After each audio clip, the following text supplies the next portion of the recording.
All right, my name is Eldrick Hill. I'm the head football coach at Bryant High School, entering our 9th season at the helm, and we're very excited about that. And not one day goes by where we take it for granted that we're the head coach at the one and only Bryant High School. We're entering our 20th season in school history, and since we've been here, we've hung our hats on trying to make history and do things that other teams had never done before. And so we're excited about this upcoming school year. We're going to start the season with 7 seniors.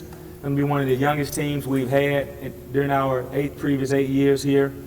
We may start a freshman quarterback. We're still trying to identify that guy. We may start 3 or 4 more freshmen. So it's going to be a trying year for us, but the guys have worked hard since last November, and they've been doing that pretty consistently. And so we've just tried to grow daily, grow weekly this summer, and try to find pieces and fine-tune those things and get everybody in a position where they need to be. Had a rough season last year, so we're looking to do better than the 3-6 that we finished last year. We've added some new games, new teams with Pleasant Grove, who's played in 45 games in the last 3 years because they've gone to the 5A state championship 3 years in a row. We've added Demopolis, which will be another tough 5A opponent for us. So we're really excited. We'll open up with a jamboree on August the 12th against Bob Jones, and then we'll proceed to play, I think it's 4 or 5 away games in a row. And so that's going to be a little interesting for our fans to have to travel those 4 to 5 games and then have those 5 consecutive games at home. So we're excited about the upcoming season. Like I said, it'll be a trying year for us, but we believe in our coaches, we believe in the kids, and we're excited. The few seniors that we do have, they've been in our program for a while. They're great leaders for us. One right here, Kenyon McKinstry, part-time starter last year, did a really good job for us. He plays defensive end and may do some other things for us also. And on my left is Justin Morton, who's a junior wide receiver.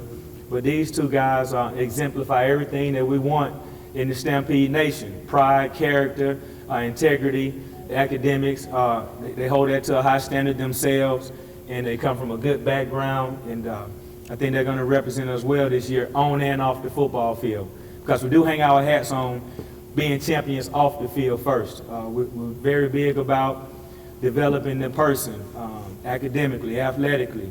And if we can do those things, make them champions in the hallway, then we feel like we can win a championship on the football field. Hadn't done that yet. They don't come all the time, but we're just going to keep plugging away, and our goal is to get better every day.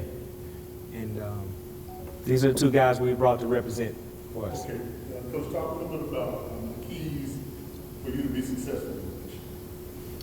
The key is going to be developing that continuity. Like I said, we may start 2 freshmen on the offensive line, and if you know football, that offensive line, those guys have to really, really gel to make sure they slide and move at the right time and crisscross at the right time and whatnot. And so the continuity with that offensive line and plugging in those young guys, and then the continuity of the overall team. We're only returning 3 starters from last year, so we got a lot of young guys trying to find their way on the field and then find their way throughout the building, whether that's leadership in the classroom, making sure they have the notepad, pencils, and getting on the guys that don't have it, whether that's leadership in the weight room. And so just finding that continuity and getting those pieces in the right place. And then it's going to be staying healthy also. That's going to be a big key to our success. Like I said, we're looking at a freshman quarterback. That kid doesn't start. We're looking at a junior quarterback who's a baseball player. So both of those guys are, they're going to be newbies out there. And they'll have to get baptized in the fire, but we got some other pieces that we're working with, and the coaches there coaching their tails off, and we'll keep developing kids. The defense, we've been pretty good on that side of the ball. Special teams are going to be key also. In the past, we've always returned kickoffs. We've always blocked punts, and so when we say special forces, the kids will say what? Winning edge. Winning edge, and so we really hang our hats on that. And so those will be the key: the health, staying healthy, continuity of the overall team, guys identifying their roles and playing their roles well, and then being good on both sides of the ball, but being exceptional on the special team side. Okay, Coach, that's one thing. How difficult has it been to keep the team focused this summer, kind of moving into your summer workouts? It's been a little difficult at times. We say it's slightly warm outside, and at times some of the moms have pulled them off for the heat. So you try to battle that. Then our kids have so many things going on. We met with the mayor the other day, just yesterday actually, Walt Maddox, and he talked about the things that are going on in the city that are pulling these teenagers. So we have to deal with that on a daily basis and getting these kids to understand, their parents as well, the commitment. And so, but it's been fun, Coach Hurd, that's all part of it. Calling a parent and saying, hey, he said he's gonna miss tomorrow because he got a dentist appointment at 10 a.m. We practice from 8 to 12, can we reschedule that? Just going through that type of stuff and get that rescheduled so now the kid gets there so he can get all the reps.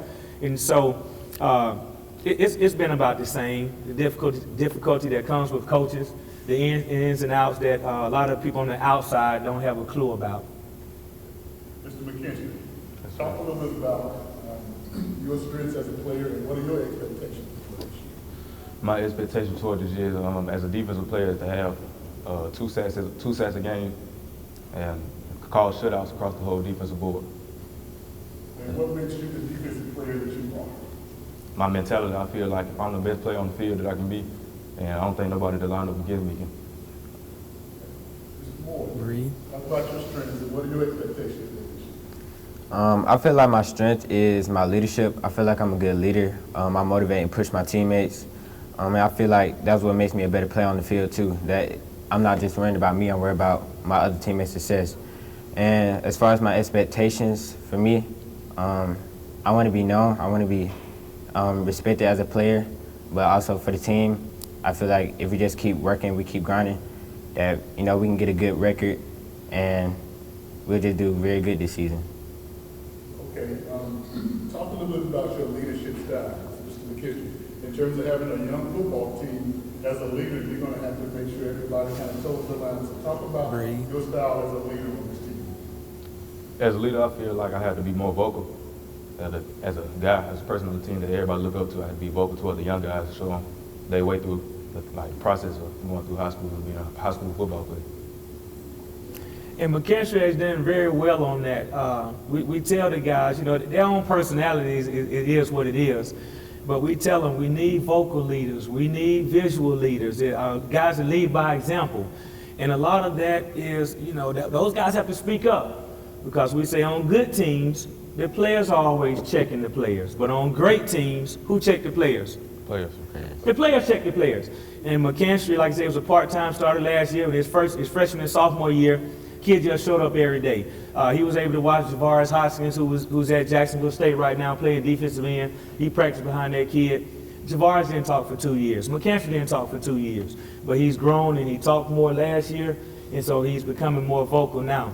And that's what we also like to hang our hat on, taking a kid that doesn't appear to be a leader, but has those characteristics and just watering the flower and watching it bloom.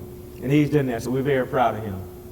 Mr. Moore, talk a little bit about your style as a leader and how you expect to get your guys going this year. I think my style as a leader is by example. I feel like, as a leader that I think that I am, I have to do certain things differently than other players, because I have people looking up to me. Like the freshmen, I can't be, walking on the field when coach tells us to run on the field because they're going to do the same thing that I do. So I think that I have to lead by example, for, the younger people on my team, and not even the younger people, the older people, to do the same thing that I do. Coach, you have a program in place where you bring 8th graders in. You guys, you give them a cap and a shirt, and you get them going into your program like that before their freshman year. Talk about how that's going and how that's building continuity throughout the team at an early age. Yes. So this year we had our first middle school signing day. And that was really awesome. I think we had over 28th graders to come over, and they basically just signed the contract. You got the transfer portal in college, and if you ain't careful, you're going to have the transfer portal in high school. So we had those guys come over and their parents come over, and the contract just states that you're going to be the best student you can be. You're going to be the best player that you can be, the best son that you can be, best big brother that you can be. You're going to step on the field and not only represent your family, your parents, and our football team, but Bryant High School, the city of Tuscaloosa, Tuscaloosa City Schools. And so we talked to them about that, and I think doing that face-to-face, kind of hopefully increase the commitment. Hopefully the parent and the child will say, hey, now we signed that contract. We look Coach Hill in the face. We look those older guys in the face and say, we're going to be here for the next 4 years, and we're going to give it your all. And those guys remember that. And fortunately, a lot of those guys, like I said, about 3 of those guys may start for us. And so I think that's going to be something that we continue to do in the future, and just letting those guys know that, hey, we want you here. This is your home. This is where you need to be. Never mind everybody pulling at you and tagging you and trying to get you over here. This is your home, and we want you here. So just another way to show them some love, another way to connect both programs. Last question for all three. We know that high school football, high school athletics, is almost a year-round deal. So what do you do when you just wind down and kind of give yourself a little time to debrief and just get away from athletics? What do you do for enjoyment outside of athletics? Most of the time it's just being at home around my family and enjoying time with them, or things like that. Most of the time outside of athletics, I'm in the choir at my school. So most of the time if I'm not doing football, I'm doing something in the choir. And that's mainly it. Like, I like to sing. I'm not just a football player. I do most of the stuff outside of football, but most of the choir. You know, say something? No, I don't know about all that. Yeah. And don't mistake him now. He's a good football player. I know a football player and say you're in the choir, they may not coincide. You may think, hold on, that doesn't match. But yeah, he's a really good football player. That's a good question. I like McKinstry's answer. I do like to spend a lot of time with the family. But I have a problem with unwinding. Most of the time, if I'm spending time with the family, I probably still got a playbook or a computer. I'm trying to sneak some reps and look at some film. But we do need to, wind down and get away. And so it'll be time with the family, whether it's just bowling, skating, just maybe going out to the lake and just hanging out. Not too much fishing, but throwing a reel out there and acting like we're fishing. But mainly spending time with family until we get back to our other family.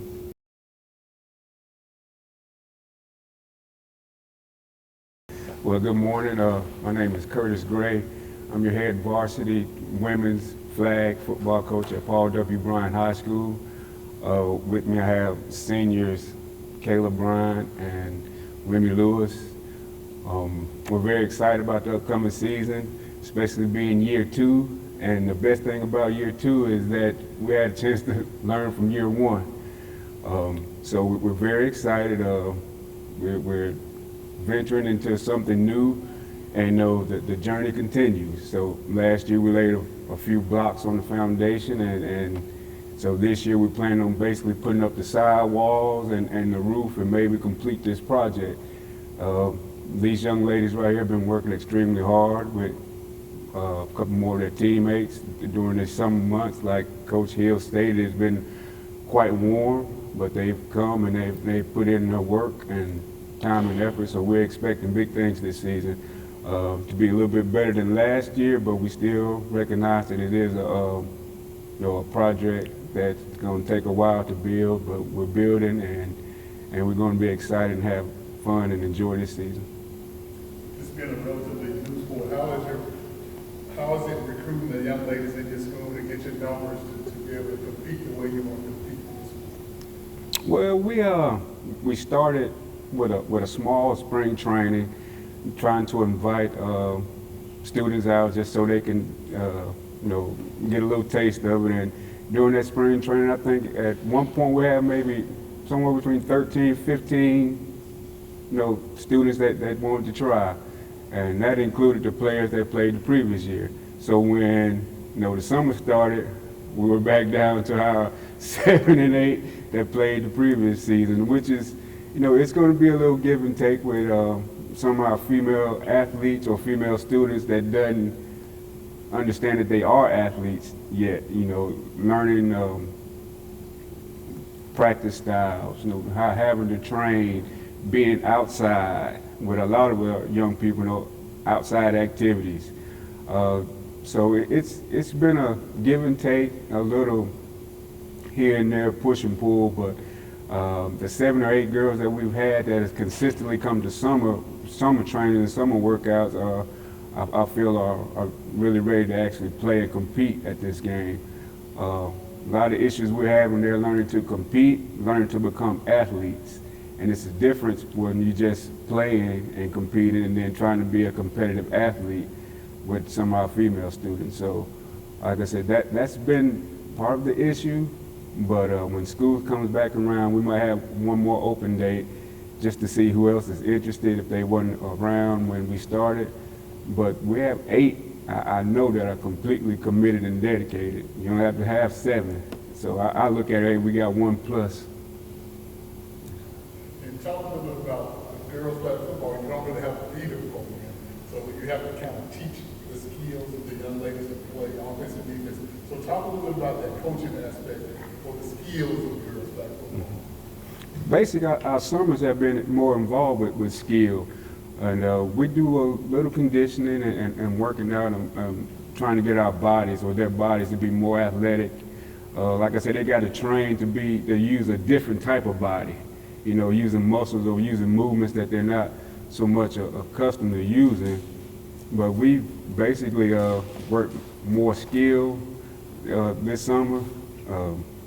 Like I say, Kayla's a really good athlete, and Remy's going to be an excellent quarterback. So, I mean, when they finally realize that they can do these things and the skill and their confidence with their skill and their ability and their attitude, it's going to be awesome. You know, throwing a football, if you just don't pick it up and throw, you know, it comes with a little fundamental teaching and knowledge, and Remy has that. She's going to be our quarterback, and she can throw that thing, you know. And Kayla's going to be one of our main receivers, running back, blockers, and they're going to play both sides. So teaching offense and defense, terminology, what's a pass, this is a block, you know. They say it's non-contact, and we try to play non-contact, but, you know, through last year we noticed that there will be some contact, you know, so being able to take a little bump and a little bruise and get on up and keep playing and competing and not letting, you know, one little misstep sort of put a damper on the grand scheme of things of your game plan. Ms. Lewis and Ms. Bryant, talk about how you came to be a girls' flag football player. Was that something that you kind of always wanted an opportunity to do, and then when the program came, it was something you kind of just went into? Talk a little bit about how you chose to be a part of the girls' flag football.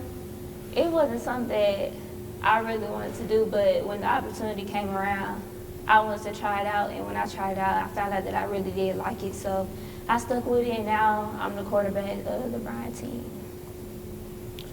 Football is something I've always wanted to play, but you know, it's a boys' sport. It's never been a girls' football team, but it's something I always wanted to play, and when I got the opportunity, I took it, and I love to play football team.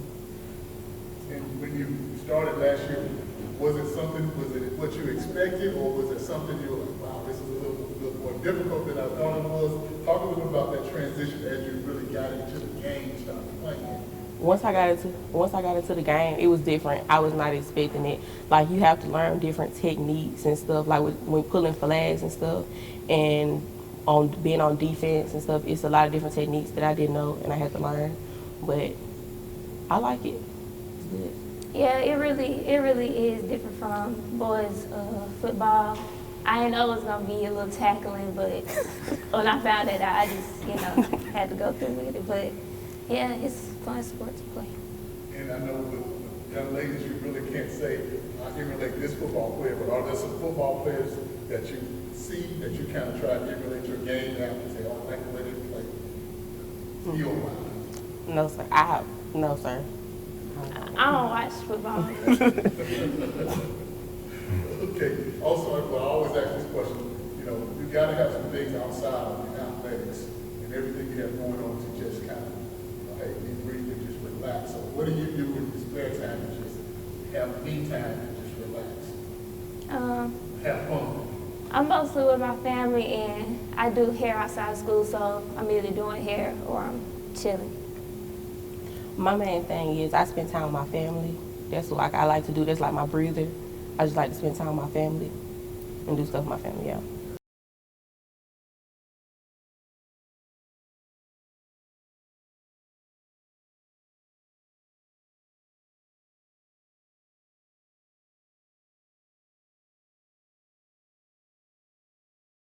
I'm Coach Williams. This is my first year working with the girls. It's my first year coaching.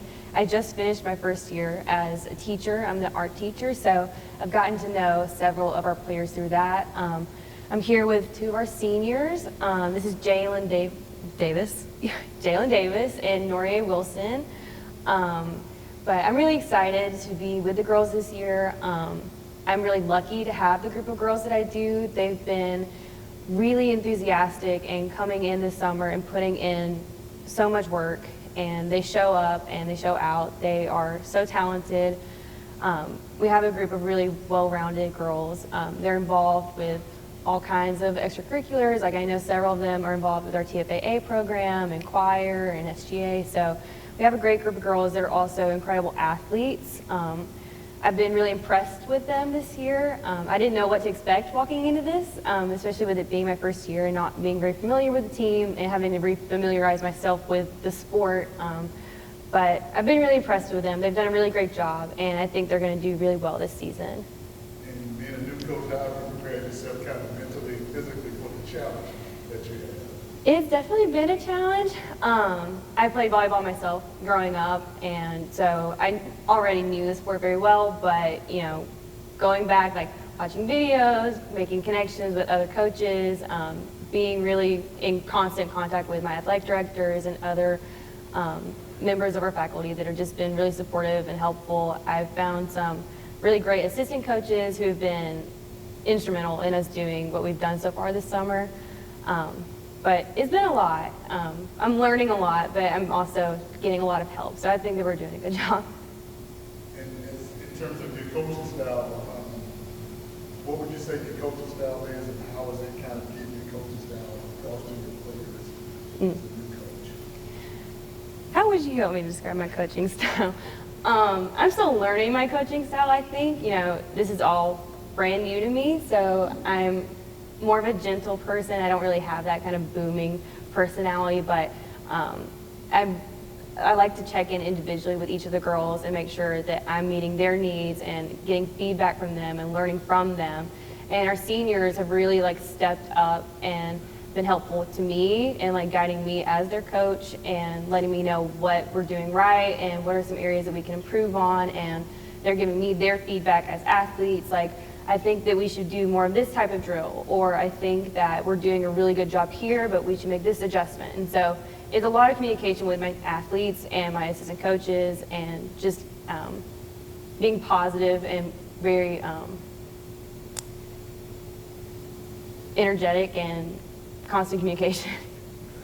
All right, Ms. Davis and Ms. Wilson, having a new coach coming in, you guys have to be leaders on this team and kind of bridge everything until she kind of gets to know, and every coach wants to have those upperclassmen who kind of are leaders. Talk a little bit about that process of having a new coach and now you guys having to kind of lead those young players into this season. Having a new coach is great. It's kind of challenging, and having to help JV, it's like that catch on really quick, and it's really great. And my coach is really great at explaining things and getting things done, and she's trying to get to know everybody and learn new things.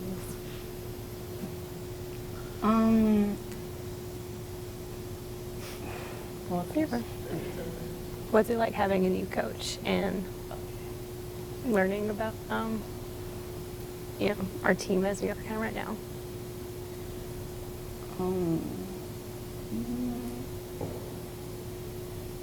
What is it that you do to kind of help the younger players to kind of succeed as an older player? So before having a new coach, we had to like push like communication, like helping each other. But having a new coach now, it's like we have to do it like more, and we have to step up more and show leadership skills like more. Yeah, that's it. I don't know. And as older players, when things really get tough and you let's say you're behind, the game is tight, and you come into that huddle, what's your mindset, and kind of talk a little bit about that inside game that we want to hear about? Okay, my mindset is that I tell my players we have to get right, make sure we talk, communicate, always move our feet on the court, and just keep positive attitudes, because positive attitudes take us a long way in the game. Yeah, you gotta push positivity and try not to dwell on the negative things. Like we can learn from our mistakes, but do not dwell on them.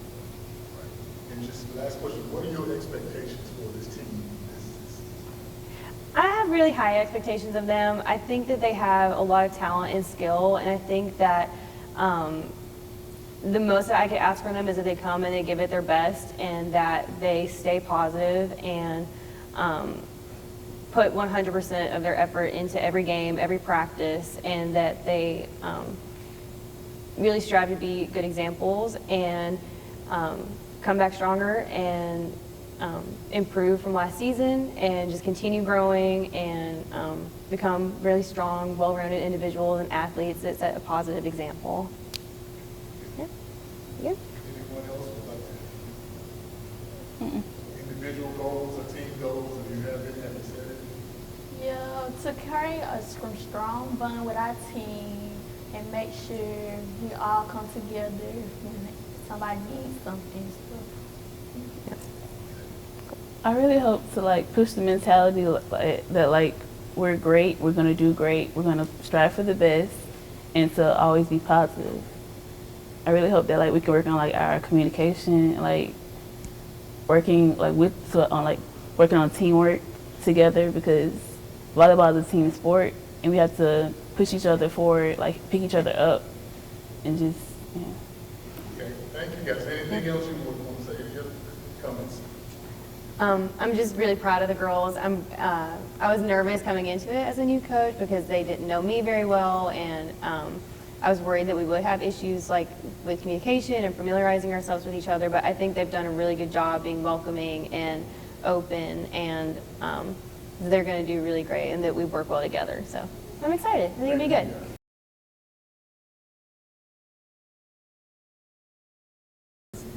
Okay, so I'm Sharday Branch. This will be my first year as the cross-country coach, but my 4th year at Bryant. For the preseason, really, this is all new to all of us because, like I said, this is my first season. And then, you know, we had 3 kids run last year, but 2 out of those 3, that was their first year running. Then we have some kids that will be competing this year. This will be their first year running. So it's really all been somewhat of a learning experience for everyone.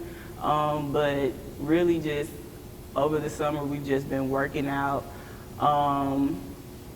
It's kind of been an obstacle because, you know, the weather, and then, you know, with it being summer break, you have, you know, students that are traveling, or, you know, I even have some children who are participating with the summer track team, so they're doing that.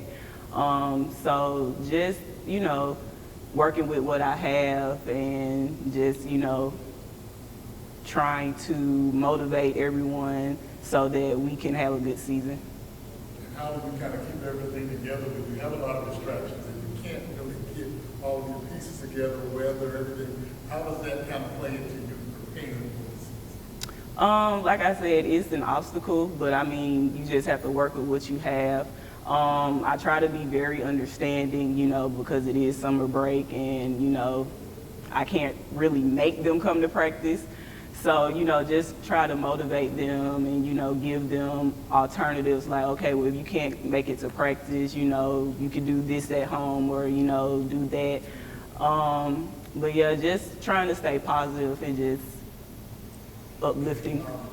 And I always have to ask this about cross-country track, because as a former football player, one thing we hated was running. So you get your mindset that when I come to practice today, I'm basically going to run. Kind of, you know, talk to me about the strengths of the cross-country athletes and how we kind of cultivate those strengths.